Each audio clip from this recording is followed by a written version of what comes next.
Have you ever heard of angels who didn't obey, angels who broke the heavenly order, and that's why they were judged? But what happens when judges become defendants? Imagine a burning throne surrounded by beings you cannot describe. Their wings no longer shine, they are covered in ash. Silence weighs heavily, and in the center of the heavenly court, a name resounds: Azazel. He does not deny it. He does not justify himself, but also he has no regrets. Why would a being made of light rebel? What happened in eternity that human records only hint at in whispers in the apocryphal books? And most importantly, if angels can fall, who else is at risk of judgment? Have you ever felt caught between two worlds, like you had a purpose, but something up there wasn't wanting you to discover it?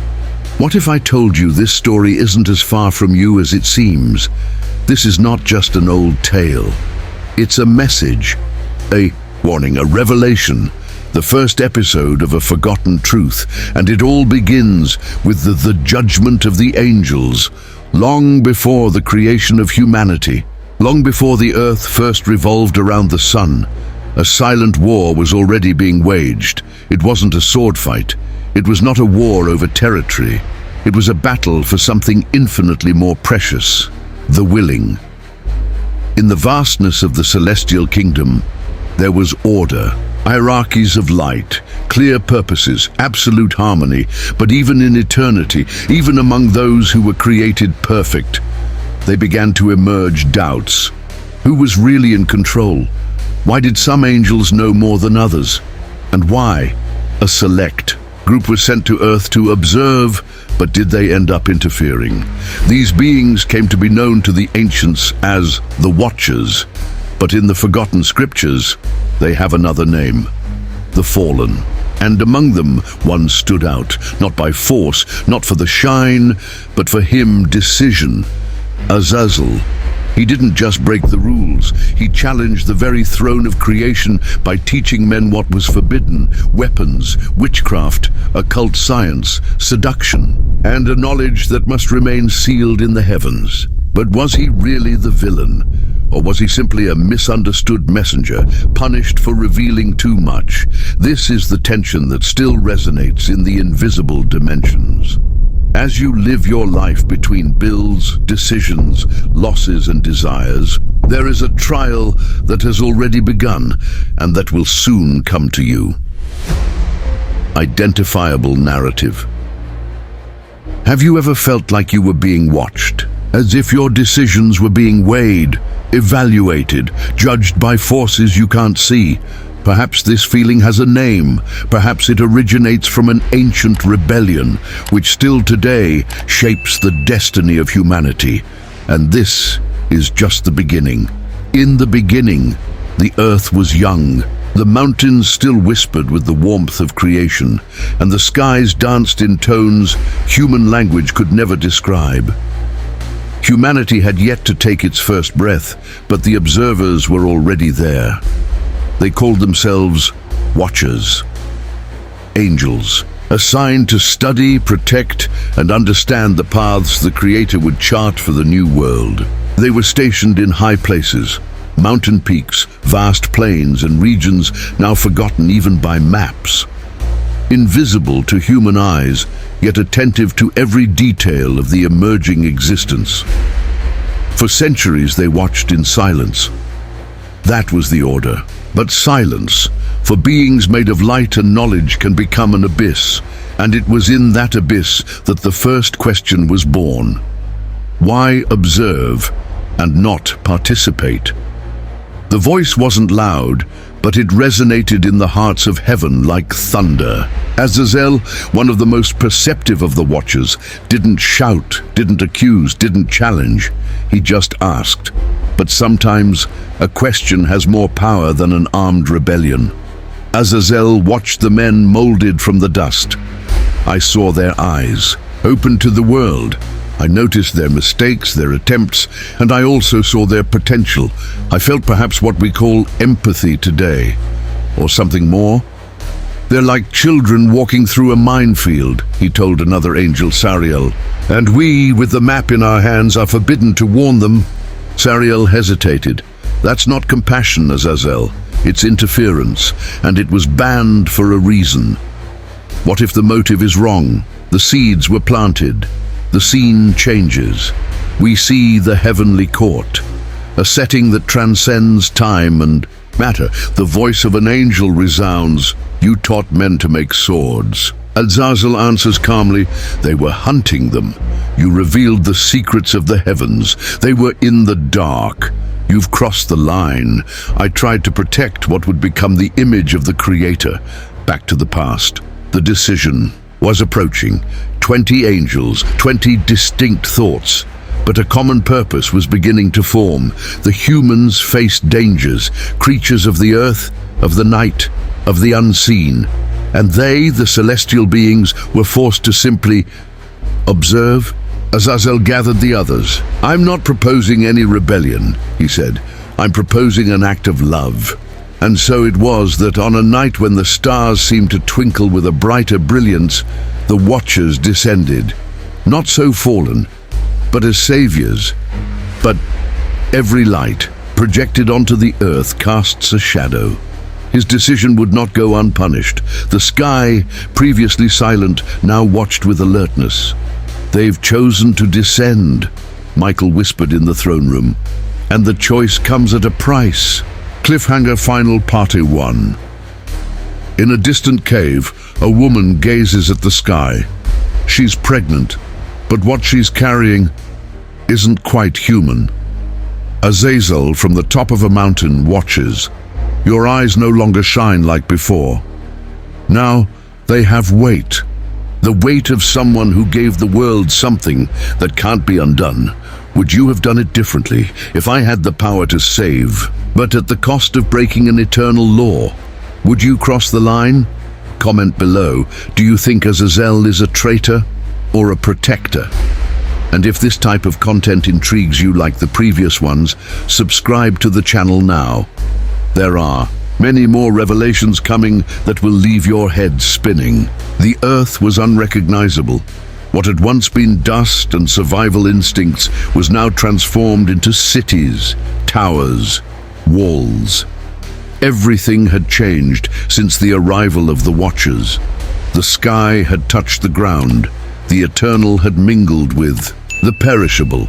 And with that, the order of the universe began to crack at the edges. Azazel was the first to teach men to shape iron. Humans learned to extract ore, to melt it in fiery forges. From the ashes were born tools. From the tools emerged weapons.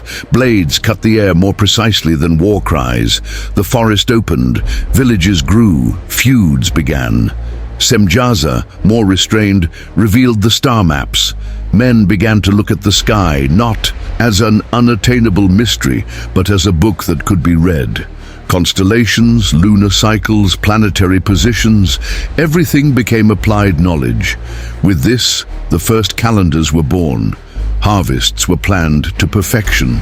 But so were wars. It was the beginning of strategy, according to the forecast. From the calculation of death. Other angels taught magic, enchantments, cosmetics, rituals. Beauty is no longer natural but manufactured. Seduction has become a weapon. Men's eyes were opened to power, and with power came the desire for eternity. Men wanted to be like the gods, and they were willing to pay any price for it.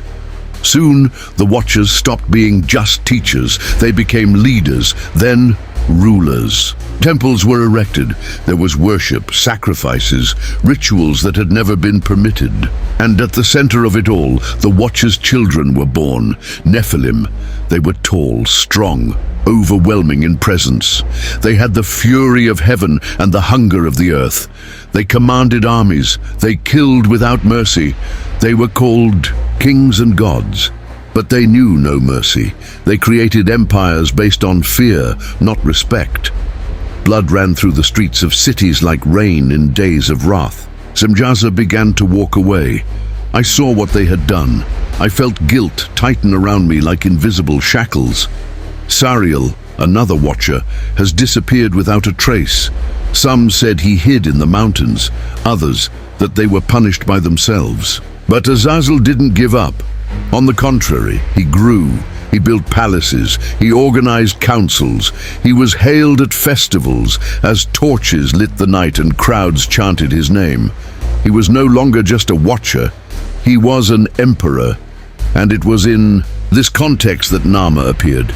She was different. He didn't bow, her eyes pierced masks and smiles. She was human, but she had a strange awareness. Daughter of an ancient lineage, priestess of a forgotten people. She approached Azazel in a black marble temple. "Why are you really here?" he asked. Azazel didn't respond immediately. His eyes scanned the horizon, as if he wanted to escape the truth. "Because they rejected us," he murmured, "or because they wanted to be worshipped?" That question lingered in his mind. Sleepless nights, lost glances, inner voices. There was something about her that awakened a part of him he'd tried to forget. Meanwhile, the Nephilim created arenas. They promoted spectacles of death. They pitted humans against beasts. They laughed, they gambled. Suffering was entertainment. The remaining watchers watched silently, some in shock, others complicit. The sky began to move. Archangel Michael received signs. An ancient seal trembled in his hands. Uriel walked among the stars. The balance was being shattered, and at its center was the angel's disobedience. Not open disobedience, but subtle, proud, persistent. Naamah met with Semjaza in secret. "You are preparing your own destruction. I no longer have the strength to stop them," he confessed. "Then get up. There's still time." But time was a fragile thread, and the scissors were nearby. Azazel found symbols in hidden caves, symbols that did not belong in the sky. Inscriptions that spoke of an ancient power, something forgotten even by the watchers themselves. He studied, took notes, experimented. The rituals changed, the heavens stirred. At a council, Naamah confronted Azazel before his people. "You know you're crossing boundaries that not even heaven dared to cross." "The sky is weak," he replied. "What good are rules in the face of humanity's hunger? Hunger will never be satisfied, neither will yours." The crowd fell silent, but no one dared to challenge him. His power was palpable. Then came the omen. A different star appeared in the sky. It wasn't a star. It was a pulsating light. It seemed alive. Everyone looked. Some knelt.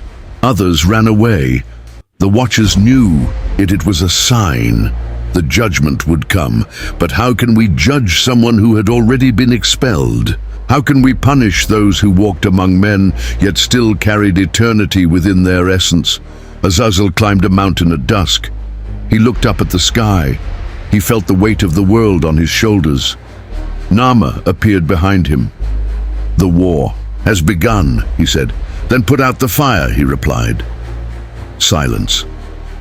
"You can still come back," he insisted. "I can't take it anymore. I've passed the point of no return." She stared at him.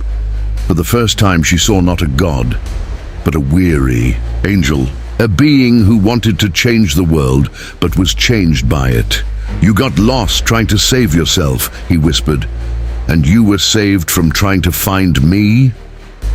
Naamah didn't respond. He simply walked down the mountain, leaving him alone. The sky darkened. Lightning without thunder crossed the heavens, and the ground shook. The balance had been broken. The scroll was opened from above. The sentence would be read. The watchers would be judged. And what was to come would change not only the earth, but all of creation. And now, you who are on the other side of the screen, you have to answer me one thing. If you had the power to change the world with forbidden knowledge, would you use it even if you knew you would be condemned for it? Comment below what you would do in Azazel's place. And if you haven't subscribed to the channel yet, do it now. because the next part will take you to the moment when heaven descends to settle accounts with those who dared to defy its order. Heavy clouds hung over the high mountains as if the sky were holding its breath. The world was no longer just a stage for men and angels. It was now the scene of a cosmic reckoning. The scales tipped, but justice never sleeps. And at that moment she began to move. Semjaza wandered through the fields of the plain of Enoch, where it all began. She saw the faces of the people who had once smiled at the watchers. Now they hid. The blessings had turned into a curse. The seeds they planted had borne fruit, but rotten fruit. He remembered the first time he came down to earth. There was hope in his chest, a pure desire to teach, to enlighten. It wasn't arrogance, it was compassion. But love, when it knows no bounds, can also corrupt. He didn't just teach what was necessary. He taught what not even the heavens were prepared to share. Meanwhile, Azazel walked through the dark halls of the black stone temple. His eyes no longer held the brilliance of the angel he once was. There was shadow there, but also doubt. A flicker of consciousness struggled for space. "They abandoned us," he murmured before an obsidian mirror. "Or was it us who abandoned what we were?" A voice whispered from within, but Azazel didn't answer. He feared the answer. Naamah, in turn, traveled through the villages, carrying advice and warnings. Many considered her crazy. Others considered her an envoy. She knew the signs. She knew the heavens were about to intervene. And when that happened, there would be no safe place. She gathered a small group, men and women who still resisted the influence of the Nephilim. They trained in silence. It wasn't a war of swords, but of choices, of values, of faith. One night, a gigantic creature roamed the fields, a Nephilim, the son of a watcher and a woman of men. He demanded offerings, destroyed crops, and took children as servants. No one dared to confront him. Then Naamah approached him. She stopped before his colossal shadow and raised her voice. "You were born from a mistake, but you can still choose what to do with it." The Nephilim laughed, a sound that shook the earth. "And what do you mean by that? A mortal?" "I'm someone who reminds you of who you could have been." He hesitated for just a second. Then he turned and disappeared into the hills. No one understood, but she knew there were cracks even in the thickest walls. Meanwhile, in the sky, portals began to open. The faithful angels received their orders. Michael would direct the execution. Raphael would seal the condemned man. Uriel would be the witness. And Gabriel, the herald, they would come down. But first they would give him time, a final call, a chance for repentance. Naamah dreamed of fire and water covering the earth. Voices whispered ancient secrets. She woke up sweating. She knew time was running out. She looked for Semjaza. "You can prevent the judgment from being complete. They can't hear me up there anymore, but your voice can still be heard down here." He looked into her eyes. For the first time in centuries, he saw a spark of faith. "What do you want me to do?" "Confess, renounce, gather those who still have some light." That same day, Semjaza called a council of the Watchers. Many mocked him, others ignored him, but some listened. Azazel did not go. The meeting was tense. Semjaza explained the signs, the light in the sky, the visions, the plagues that were beginning to appear, the imbalance in nature. Everything indicated that the heavens would come. Some were afraid, others denied it. But one group decided to fast, pray, and isolate themselves. They began writing down what they had done, confessions on stone and parchment. They asked for forgiveness, even without knowing if they would be heard. Naamah helped them. He cared for those who were sick. He protected those who were persecuted. Then a red rain fell on the city of Maruk. The sky was scarlet for 7 days. The crops rotted, the rivers dried up, the animals went mad. It was the warning. Azazel, even in the face of this, rallied his allies. They were determined to resist. He had discovered an ancient artifact, a portal that, according to hidden texts, could reverse the sentence, but it required blood. Many sacrifices. Nama invaded the temple where the ritual was to be performed. He screamed, he begged. She was pushed, hurt, trapped. Semjaza freed her. "You can still escape," he said. "And you can still save yourself," she replied. They knew it. The angels would come at dawn. That night everyone chose where they would be when the light came on. Those who repented knelt in caves. Those who insisted on their pride built walls. The Nephilim hid in underground fortresses. And then the sky opened up. Michael came down with the flaming sword. Gabriel blew the trumpet of judgment. Raphael brought the heavenly currents. Uriel opened the books. The sound from the sky wasn't like thunder. It was as if the truth were being spoken in a way that couldn't be denied. The watchers were called by name. One by one, those who confessed were sealed in caves until the end of time. Azazel tried to escape, but the light reached him. He was trapped in a desert of darkness, where time stands still, where sound does not exist, where regret echoes forever. Semjaza was the last to be tried. He knelt before Michael. "Do you know what you did to be? And yet, you want forgiveness? I love him, even if he doesn't deserve it." Miguel looked at him for an eternal moment. "So you understand." It was sealed with tears in his eyes. Nama watched from afar. I cried, not out of hatred, but all that was lost. The world fell silent for a moment. Then the heavens closed, and the reconstruction began. Now tell me, honestly, if you were in Semjaza's place, would you confess, or would he try to hide like Azazel? Comment here. I read everything, and if you haven't signed up yet, do it now. The next part will reveal what happened to the surviving Nephilim, and the secret that Nama discovered after the final judgment. We go together until the end. The world didn't return to normal after the trial. Silence isn't synonymous with peace, and even with the Watchers imprisoned, the echoes of their mistakes still spread across the earth. The devastated cities rose up slowly, but with suspicion. People began to fear any form of wisdom that came down from heaven. What was once seen as enlightenment was now suspect. The scrolls left behind by the repentant angels were buried, kept secret. Knowledge had become a double-edged sword, and many decided not to touch anything that came from above.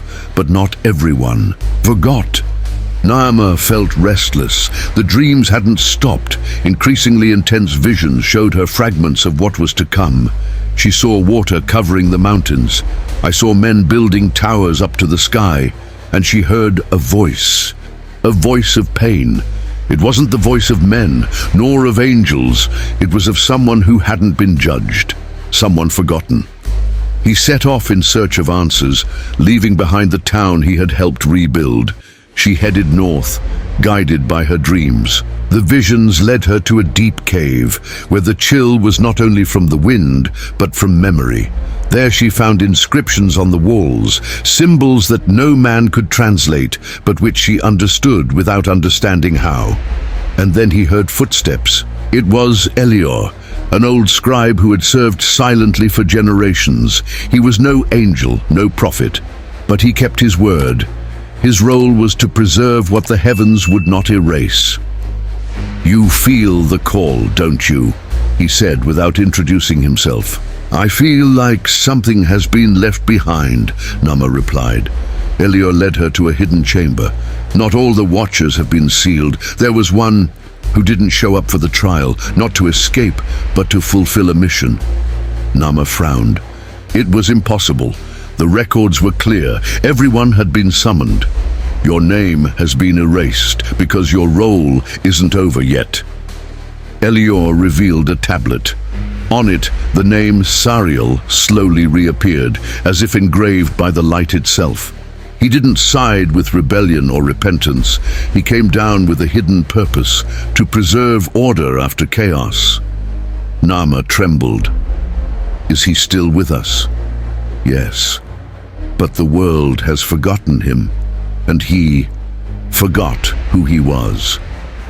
Meanwhile, in a region forgotten by caravans, a solitary man walked through the mountains. Grey hair, deeply sad eyes, he helped the sick, he fed the orphans, but he never accepted gratitude. His name, no one knew it. He himself couldn't remember it. But the animals respected him. Wherever he trod, plants grew, and the demons fled before him. Naama set out to meet him. The journey was arduous. He passed through hostile tribes, regions plagued by the remnants of the Nephilim, who lived in hiding, sickening, consumed by their impure origins. Some begged for healing, others cursed the heavens. He arrived at Mount Kadosh after 40 days. At the top he saw a small hut made of white stones, and there it was. The man watched her. You were looking for me, and you knew I was coming. He nodded. Why didn't they try me? He asked. She didn't answer. I didn't know. But then something ignited in her chest, a seal like the ones Michael wore, and she understood. Sariel had been sealed before the trial, by higher order. They'd spared him, to prepare for the next cycle. The Nephilim weren't eradicated, many fled, and now, far from the light, they're changing, becoming something new and more dangerous. Sariel nodded. She had seen it, felt it. They evolved in the dark.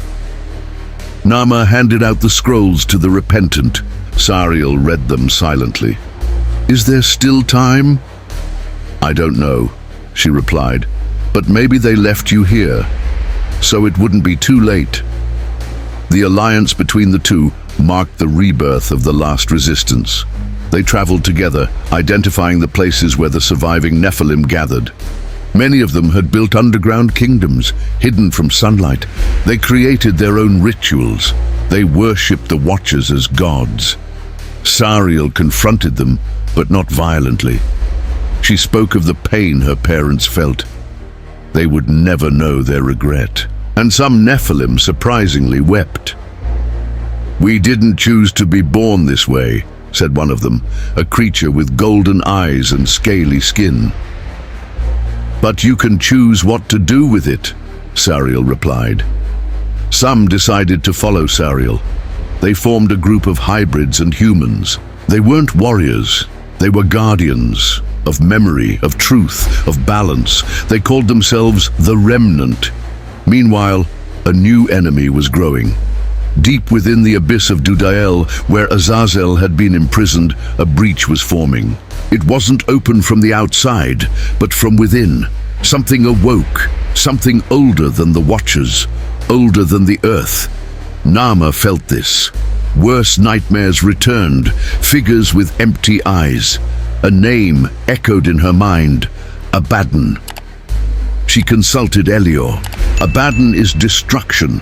He was sealed before the creation of mankind, but the imbalance has opened cracks, and now he may return. Sariel gathered the remnants. We won't defeat it with swords, but with choices, community. We need to seal what has been opened, not with power, but with sacrifice. Naama looked at him.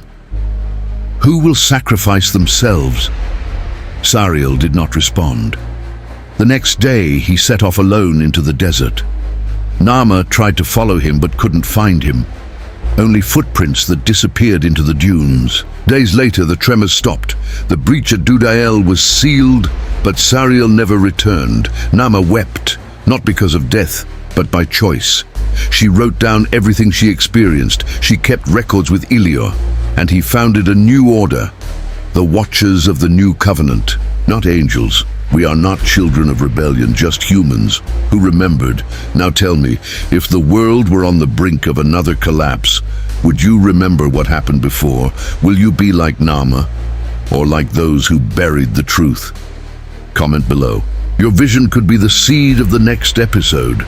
And if you're not registered yet, click the button now, because the final part will reveal the biggest secret left by the Watchers. A secret that can change everything you believe about the beginning and the end. See you there. The silence of the desert carried more than just sand. It carried a pain that couldn't be verbalized. Sariel had gone to seal the rift in the abyss and hadn't returned. Those who knew of her journey began to call that act the last veil. Nama remained for days on the shores of the sealed abyss, waiting for a sign, but the sky didn't speak. No light, no voice, only the burning certainty that something had ended and something else had begun. He returned to Elior, taking with him Zariel's last notes, pages covered in symbols and prophecies that, though he didn't fully understand, he knew. They weren't for that moment. They were for the next cycle. The remnant order continued to grow, not as a religion, not as a sect, but as a consciousness. Men and women trained to recognize the signs of imbalance. They didn't announce miracles, they announced responsibility. Elior died shortly after, leaving all the records in Nama's care. But before leaving, he said one last thing. When the skies remain silent for a long time, it's a sign that something bigger is brewing. This phrase resonated through generations. 100 years have passed, and then the heavens opened. Not like before, not with glory, but with a bang. Something fell, not with wings, not with light, but with darkness. A fragment of the firmament shattered and fell upon the Elgar Mountains. A shepherd found it. It was a living rock. It beat like a heart. And when he touched it, the shepherd had visions, pre-creation visions, visions of angels never before mentioned, of beings who were neither on the side of rebellion nor of order. They existed between chaos and balance. They called themselves intermediaries, neutral creatures, formed in the first breath of life, even before good and evil were defined. The rock was a fragment of his domain, and its fall was no accident. Nyama, already an old woman, was called. Upon touching the rock, he collapsed, and in his delirium he muttered, "They will return, but not as angels." This prophecy mobilized the last remnant. During an expedition to the impact site, they discovered inscriptions in the mountains, an alphabet that didn't belong to any angelic, human, or demonic language. In the center, a phrase, "When the balance tips to one side or the other, the middleman will fall." The time of neutrality was coming to an end. Something was forcing the balance to shift, and Nama knew. This was a consequence of the decisions made in the judgment of the angels. It was not just about correcting past mistakes, but about maintaining the very fabric of reality. Sariel had sealed one breach, but others could open. And indeed they did. Small events began to occur around the world. People were born with abilities reminiscent of the Watchers, but their eyes didn't shine with a heavenly light, but rather with a grayish, neutral, empty hue. They didn't speak, but they listened. They didn't lead, but they watched. And one by one they disappeared when they turned 18. Where were they going? Nobody knew. But then reports of an invisible city emerged. High in the mountains above the clouds, it's not made of gold, but of silence. They called it the Suspended Veil, and the report said whoever passed through there never came back the same. Have you ever stopped to think that maybe not everything that fell was a punishment? What if some were sent? Not to be judged, but to judge. What if Sariel didn't seal the abyss, but simply changed its location? This city high in the clouds, would it be a refuge or a prison? And the in-betweens? Were they watching from the beginning?